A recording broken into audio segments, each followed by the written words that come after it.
আজকে আমরা যে বিষয়টা নিয়ে কথা বলবো সেটার আইডিয়াটা কিন্তু খুব সহজ, কিন্তু শুনলে অবাক হবেন যে এটা অবিশ্বাস্য রকমের পাওয়ারফুল।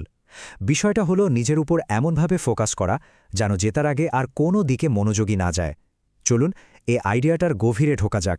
দেখুন, এই পুরো ফিলসফির একদম কেন্দ্রে আছে একটা খুব কঠিন, আপোষহীন সত্যি, যা আমরা অনেকেই হয়তো মানতে চাই না।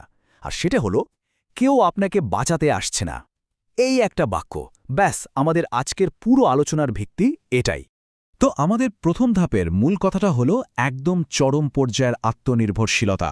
মানে আসল লড়াইটা কিন্তু বাইরের কারোর সাথে না, আসল যুদ্ধটা নিজের সাথেই নিজের, আপনি বনাম আপনি।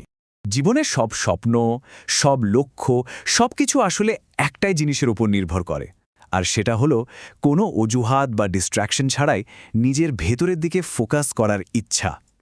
কারণ দিন শেষে জীবনটা তো আপনারই হাতে, তাই না?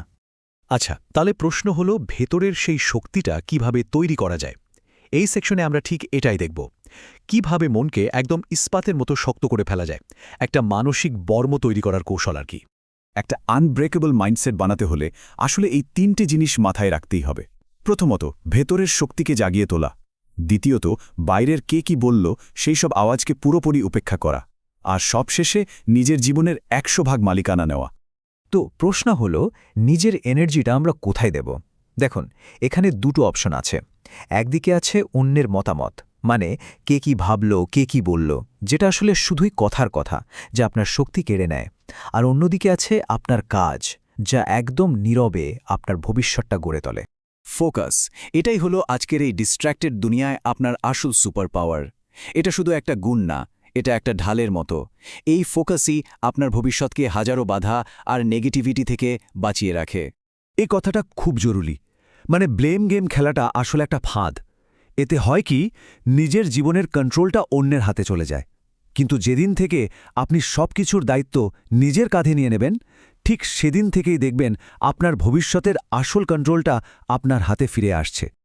আচ্ছা, মাইন্ডসেট তো হলো, কিন্তু শুধু চিন্তা করলেই তো হবে না, তাই না? এবার আসতে হবে আসল কাজে, মানে প্রতিদিনের অভ্যাসে।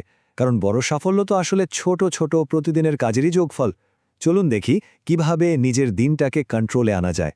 যেমন ধরুন, শুধু শুধু স্ক্রল না করে 1 ঘন্টা বই পড়া, বা কোনো অজুহাত না দিয়ে একটা ওয়ার্কআউট সেরে ফেলা। জাঙ্ক ফুডের বদলে এমন কিছু খাওয়া যা শরীরের শক্তি যোগায়। এই ছোট ছোট সিদ্ধান্তগুলোই কিন্তু দিনের পর দিন জমতে জমতে আপনাকে একটা অপ্রতিরোধ্য শক্তিতে পরিণত করবে। গ্রেটনেস জিনিসটা কোথায় পাওয়া যায় জানেন? ঠিক সেই পয়েন্টে যেখানে সবাই থেমে যায়। যখন আপনার মন বা শরীর বলছে আর না, আর সম্ভব না, ঠিক তখনই আরও একবার চেষ্টা করা। এই অভ্যাসটার মধ্যেই কিন্তু সাধারণ থেকে অসাধারণ হয়ে ওঠার বিভেদটা লুকিয়ে আছে। একই ব্যাপার, কিন্তু সবখানে। সাধারণ আর সেরার মধ্যে পার্থক্যটা গড়ে দেয় ওই ছোট্ট অতিরিক্ত চেষ্টাটুকু। আরও মাত্র একটা পৃষ্ঠা পড়া, আরও কয়েকটা লাইন কোড লেখা, আরও একটা স্টেপ এগিয়ে যাওয়া। আর ভাবতে পারছেন, এই ছোট ছোট 1 ঘন্টা, 1 পৃষ্ঠা, 1 রিপিটেশন, এগুলোই জমতে জমতে একদিন বিশাল কিছু হয়ে দাঁড়ায়। আরও 1 ঘন্টার গভীর কাজ, যা হয়তো আপনার পুরো ভবিষ্যৎটাকেই বদলে দিতে পারে। আসলে সাফল্য তো সবার সামনে আসে, কিন্তু সেটার প্রস্তুতি, সেটা হয় একদম নীরবে, যখন কেউ দেখছে না, কেউ হাততালি দিচ্ছে না, বা কেউ আপনাকে মোটিভেশন দিচ্ছে না। আসল জয়টা আসে সবার চোখের আড়ালে, একাকিত্বে। তো সবকিছুর পরে আসে সবচেয়ে কঠিন পার্টটা, টিকে থাকা, লম্বা রেসের ঘোড়া হওয়া। কারণ শুরু করাটা হয়তো সহজ, কিন্তু শেষ পর্যন্ত মাঠে টিকে থাকাটাই হলো আসল চ্যালেঞ্জ। চলুন সেই সহনশীলতা নিয়ে কথা বলি। একটা সময় আসে যখন মনে হয় আর পারছি না, সব ছেড়ে দিই, তাই না? সবারই হয়। যখন মনে হয় আর 1 পাও এগোনো সম্ভব না, তখন কি করা উচিত? কিন্তু মজার ব্যাপার কি জানেন? ওই ছেড়ে দেওয়ার ইচ্ছাটা আসলে থেমে যাওয়ার সিগন্যাল না, একদমই না। এটা বরং একটা সংকেত যে আপনাকে আরও গভীরে যেতে হবে। নিজের ভেতরের শক্তির এমন একটা স্তর খুঁজে বের করতে হবে যা আপনি নিজেও হয়তো জানতেন না আপনার মধ্যে আছে। নিজের প্রসেসের ওপর বিশ্বাস রাখাটা খুব জরুরি, এমনকি যখন কোনো রেজাল্টই চোখে পড়ছে না তখনও। ব্যাপারটা অনেকটা একটা বীজের মতো। মাটির নিচে সে কিন্তু নীরবে নিজের শিকড় তৈরি করছে, যদিও ওপর থেকে কিছুই দেখা যাচ্ছে না। আপনার চেষ্টাও ঠিক সেভাবেই শক্তি জমায়। রাইজ এগেন, আবার উঠে দাঁড়ান, এটা শুধু দুটো শব্দ না, এটা একটা ফিলসফি।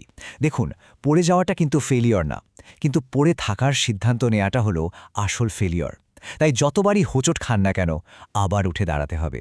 তো আলোচনা তো শেষ হলো, কিন্তু আসল কাজটা শুরু হবে এখন। ভবিষ্যৎ কিন্তু সেই মুহূর্তগুলোতেই তৈরি হয় যা অন্য কেউ দেখে না। প্রশ্নটা হলো, আজ আপনি সেই নীরব মুহূর্তে নিজের জন্য কি তৈরি করবেন?